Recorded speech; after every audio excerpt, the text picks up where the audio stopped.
Bom, caros amigos, primeiro vamos falar aqui prisão da Glória Nobre Chiri, a minha mamã Glória, que foi detida, que foi torturada psicologicamente.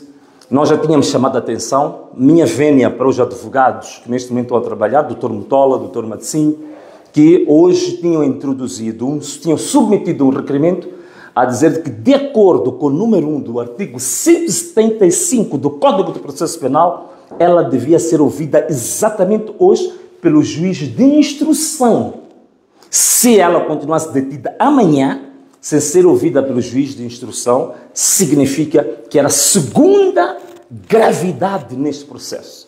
Mas recebi a mensagem agora, felizmente, ela já tem acesso ao advogado, felizmente, ela já está sendo ouvida agora pelo juiz de instrução. Portanto, uma grande vénia para os moçambicanos que fizeram pressão grande para que a situação dela estava enclausurada, fechada, presa, não podia ser assistida por um advogado, não podia ver a família. Estava feita uma terrorista, uma criminosa, sem a presunção de inocência. E depois outras irregularidades foram cometidas, como, por exemplo, foi retirada dela o telemóvel, portanto, sem que houvesse um termo de apreensão, nem que lhe fosse entregue. Mas, neste momento, ela está a ouvir, estamos com expectativa de ver o que é que o juiz de instrução vai determinar a partir deste momento.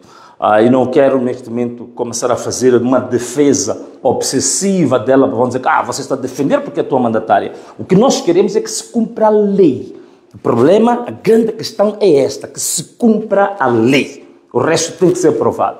Bom, este é o primeiro ponto. O segundo ponto, antes de eu chegar a Angola, nós passamos pelo aeroporto de Mavalane, que é o aeroporto de Maputo. O aeroporto está em Maputo. Como toda a gente sabe, foi-me determinada, foi-me, digamos, estabelecida ou decretado o termo de identidade de residência, após o interrogatório que levou 10 horas sem me dizerem qual é o crime que eu cometi. Então, às 10 horas, foi interrogatório, digamos assim, sob o ponto de vista da legalidade, é um interrogatório nulo. Você não pode interrogar um arguido por 10 horas sem dizer ao arguido qual é o crime que pende sobre ele.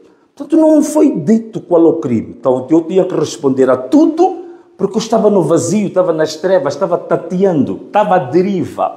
Mas, ok, de todas as formas, foi-me estabelecida esta medida restritiva do termo de identidade e residência. Quando chegamos ao aeroporto de Mavalane, depois de termos feito comunicado à Procuradoria que ia viajar exatamente para Angola para este evento, a migração de Moçambique dizia que eu tinha que apresentar uma autorização do Ministério Público para a minha viagem.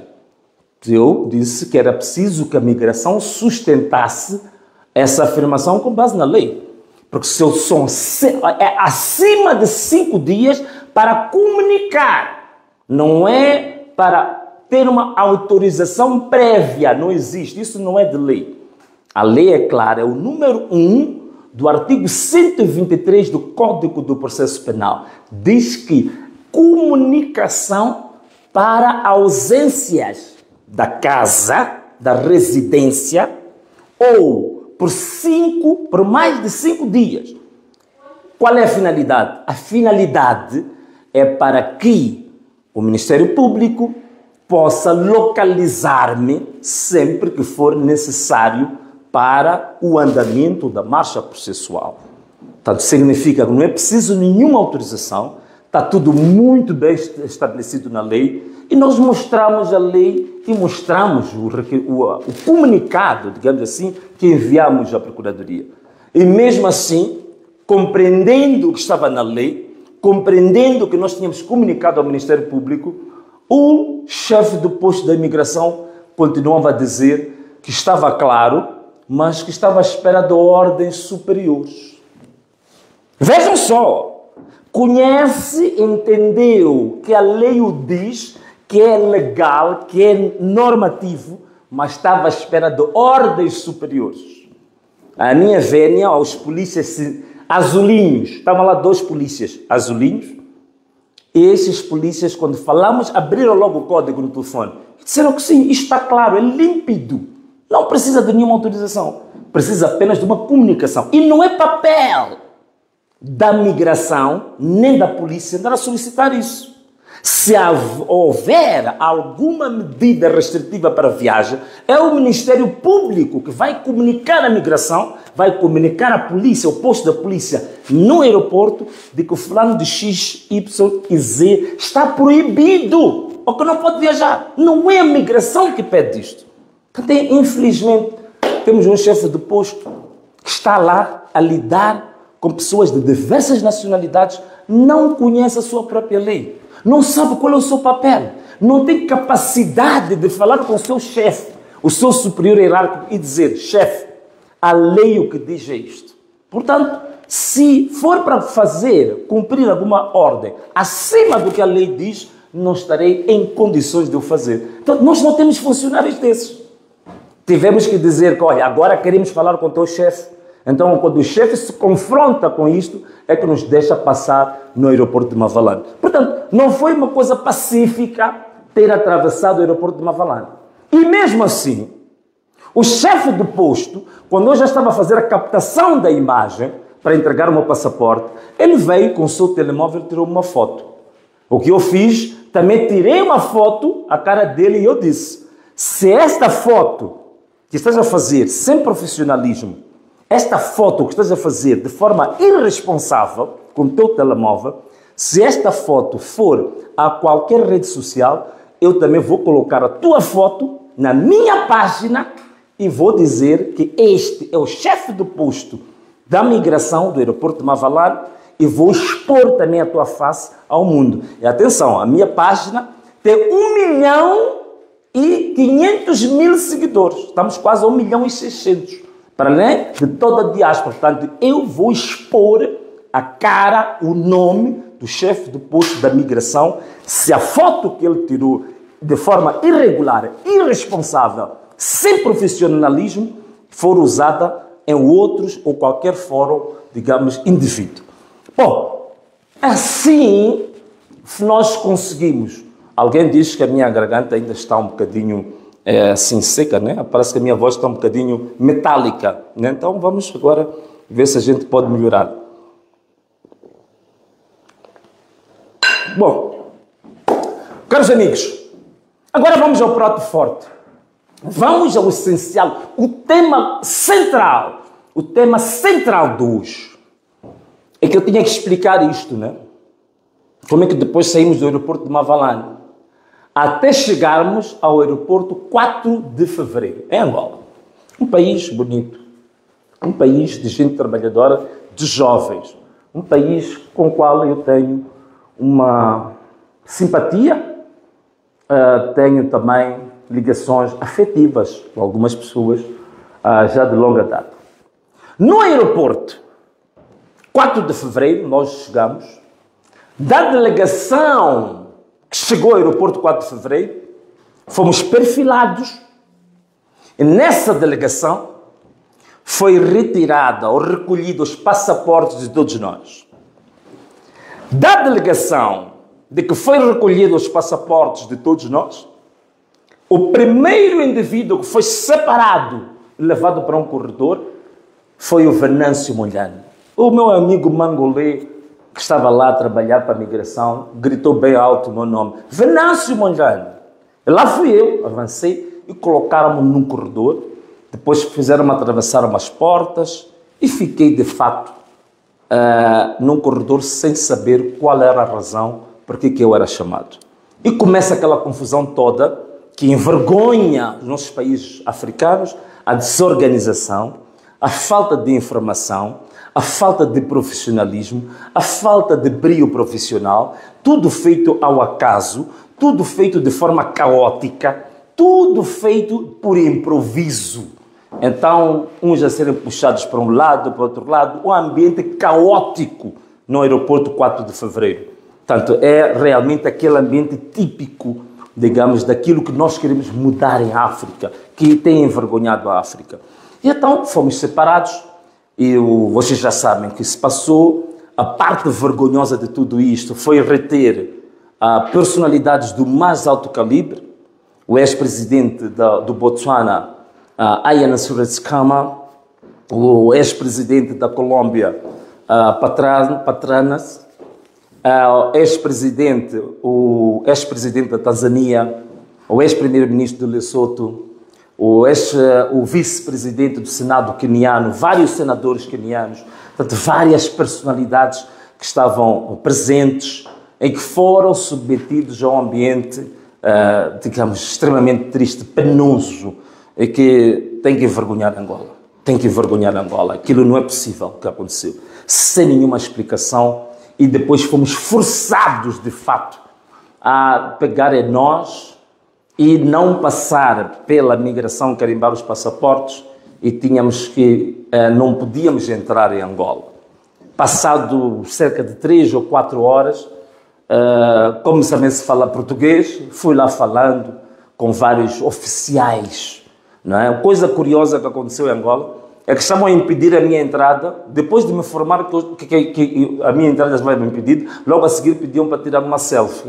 Quanto a isso, os angolanos, de fato, são muito sui generis, né? São típicos, né? Tem uma forma muito engraçada de ser. Né? Até o avião também estavam sempre a pedir selfies. Venâncio, o presidente Venâncio, não pode entrar em Angola. Aqui Angola não vai entrar hoje, mas pode me dar uma selfie? Então eu fazia selfie.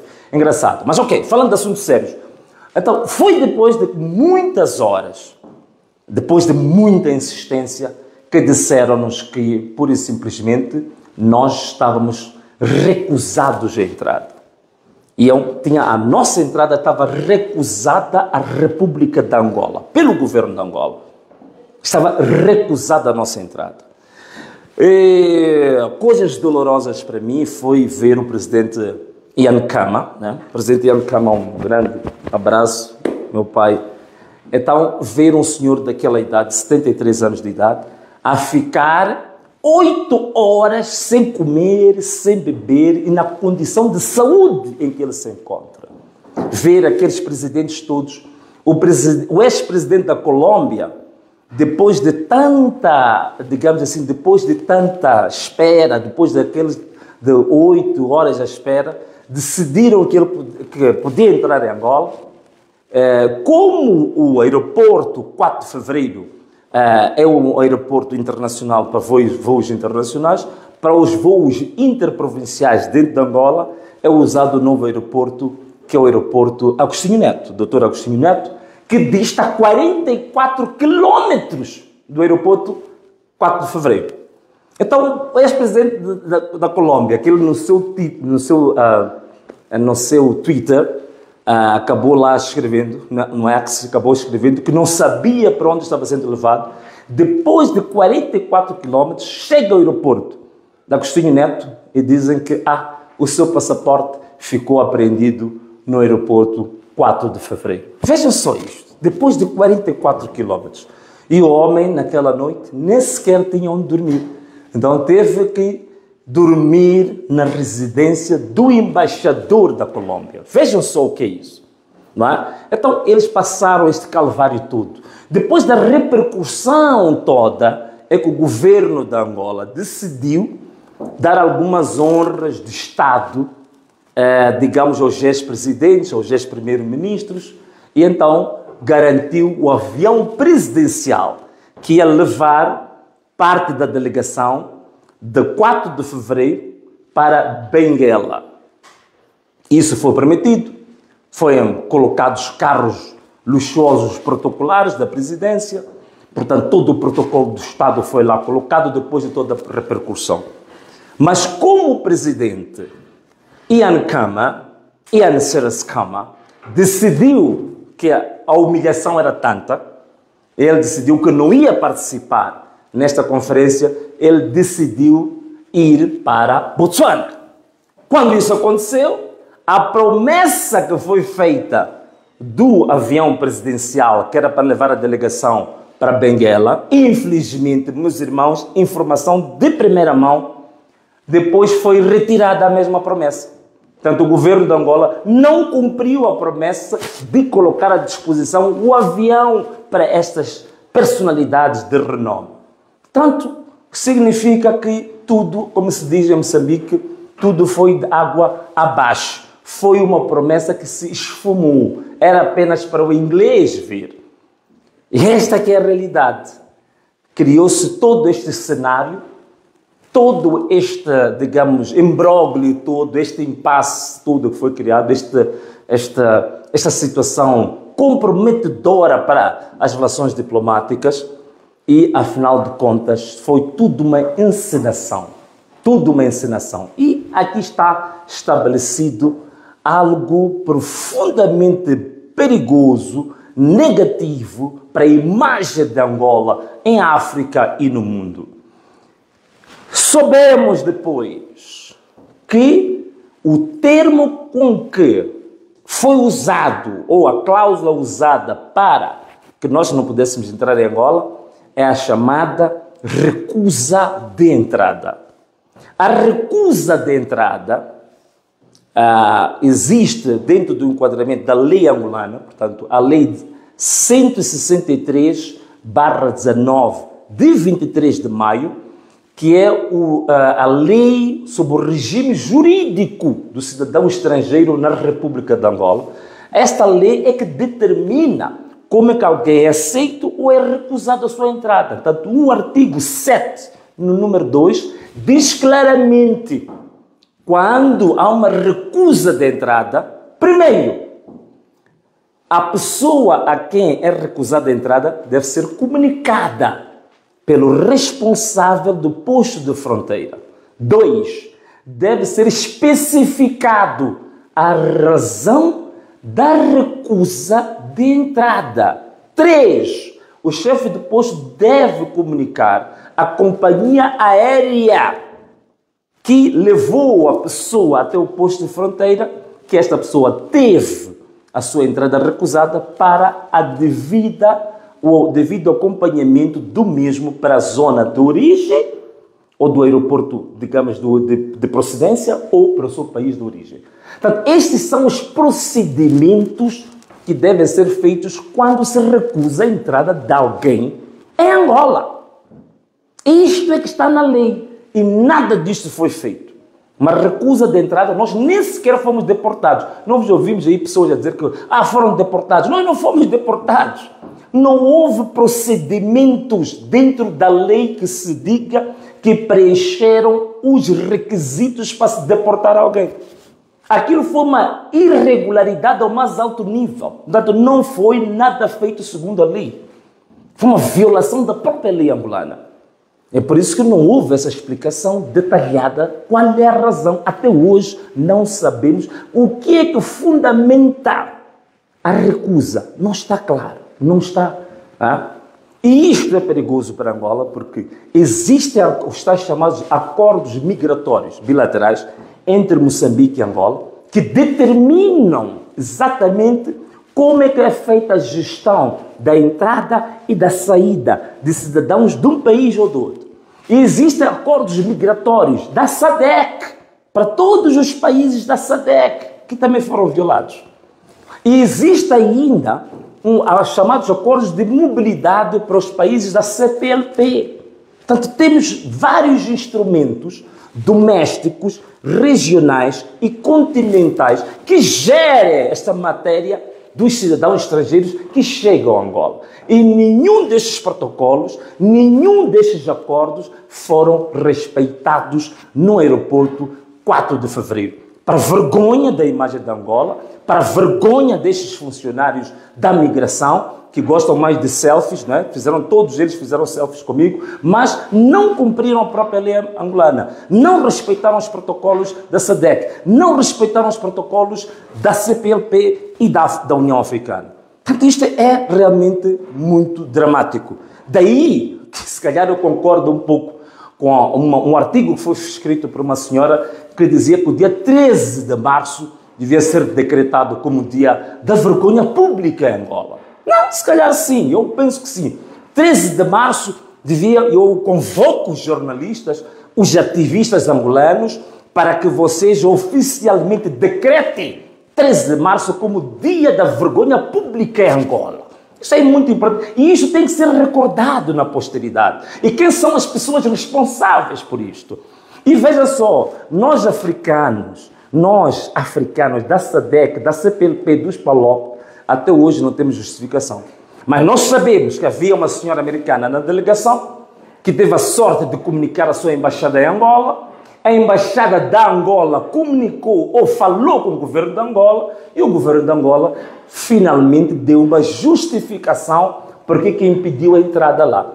Justificou os americanos, mas não justificou os africanos. Justificou os americanos, mas não justificou os cidadãos da SADC. Justificou os americanos, mas não justificou aos cidadãos da União Africana. E o que disse a embaixada de Angola, a embaixada dos Estados Unidos de Angola? Dizem que o responsável por tudo, quem fez tudo isto foi o Ministério do Interior. Penso que o ministro do Interior recente é Manuel Homem, penso que é esse o nome dele. Então, o governo de Angola lançou toda a carga e todo o fardo para o ministro do Interior. Mas nós, africanos, estamos a saber dos americanos como se estivéssemos fora da nossa própria terra, fora do nosso próprio continente, fora da nossa própria região. Portanto, não há essa explicação. E há esta humilhação toda que todos eles passaram. Isto, em linhas gerais, meus irmãos, é o que ocorreu no aeroporto 4 de fevereiro em Angola. Este é o enquadramento correto. Ouvi vários jornalistas, vários juristas, aqueles juristas orgânicos que nós temos lá em Moçambique, né, que andam nas televisões, têm todo o espaço, falam de ser deportado, falam de acordos, falam de que a soberania dos Estados. Não há soberania nenhuma fora da lei. A soberania, não se pode confundir soberania com Babilônia. Não se pode confundir a soberania com um Estado caótico. Não se pode confundir a soberania com arbitrariedade. A soberania é exercida por um Estado, mas dentro de normas específicas, domésticas, regionais, continentais e internacionais. E estas regras, estes protocolos, não têm nada a ver com aquilo que ocorreu. Portanto, se ela chamar aquilo de soberania, é exatamente desta intelectualidade orgânica que a gente tem.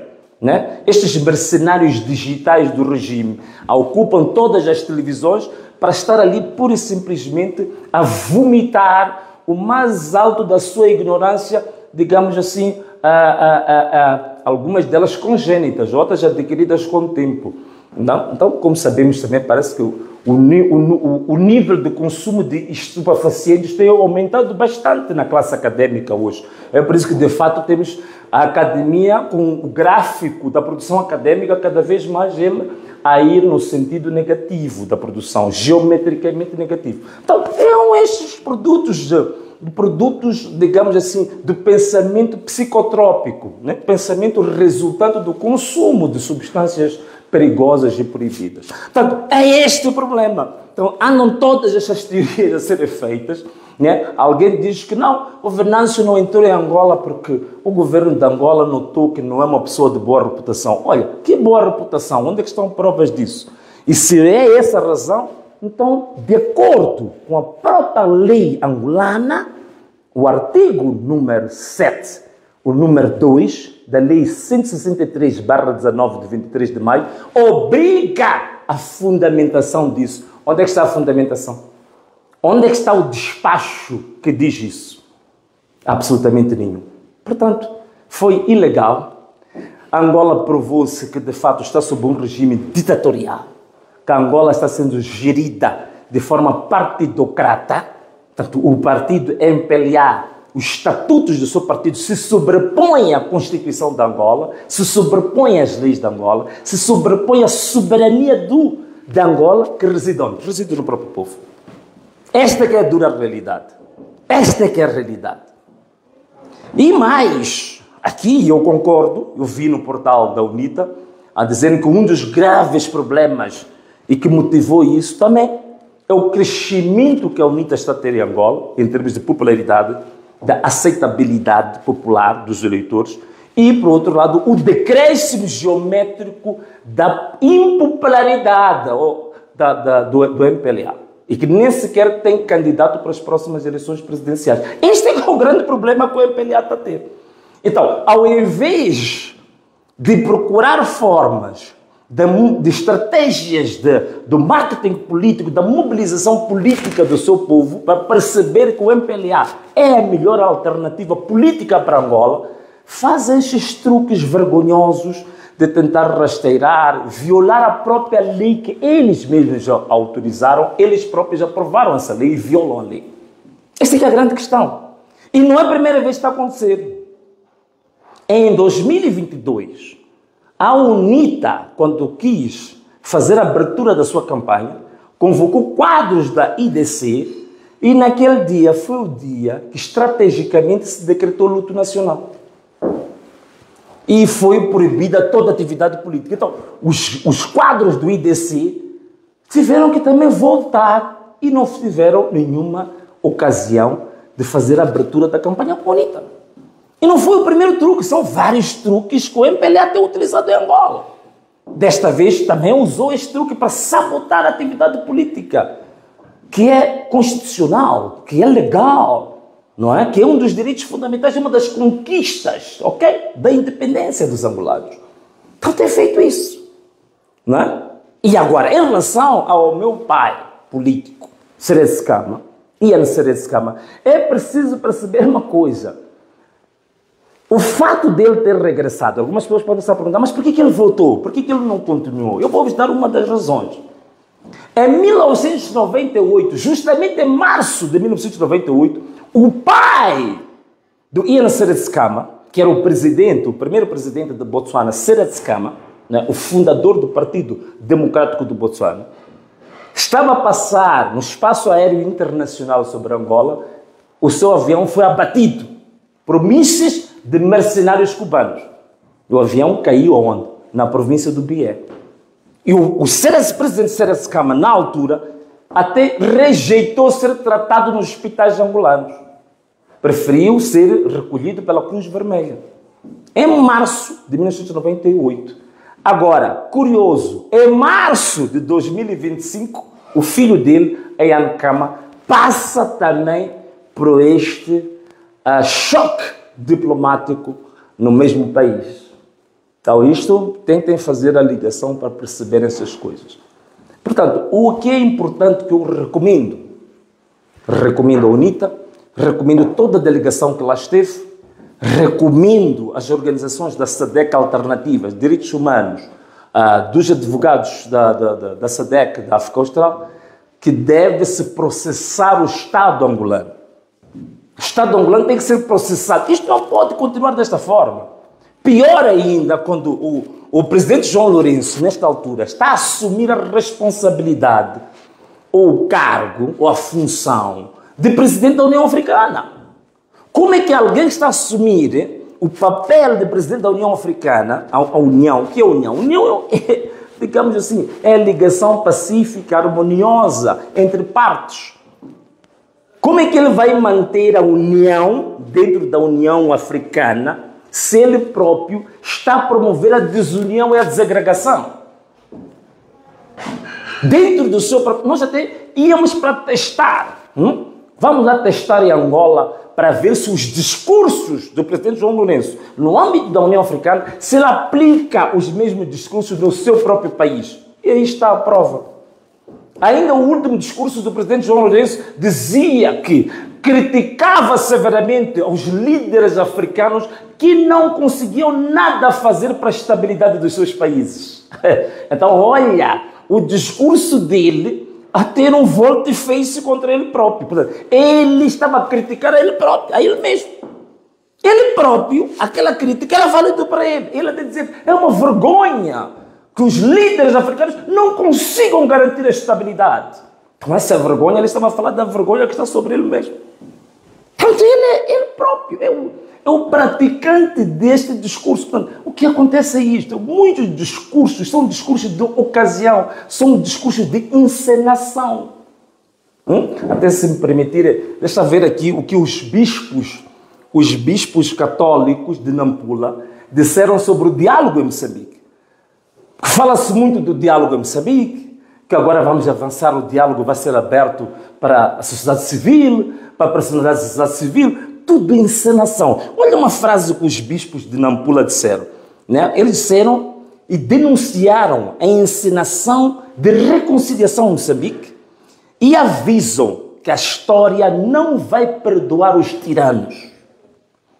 E a expressão que eu gostei que eles usaram, disseram que muitos escutam, mas recusam-se a compreender. Fingem que dialogam, mas na verdade encenam discursos.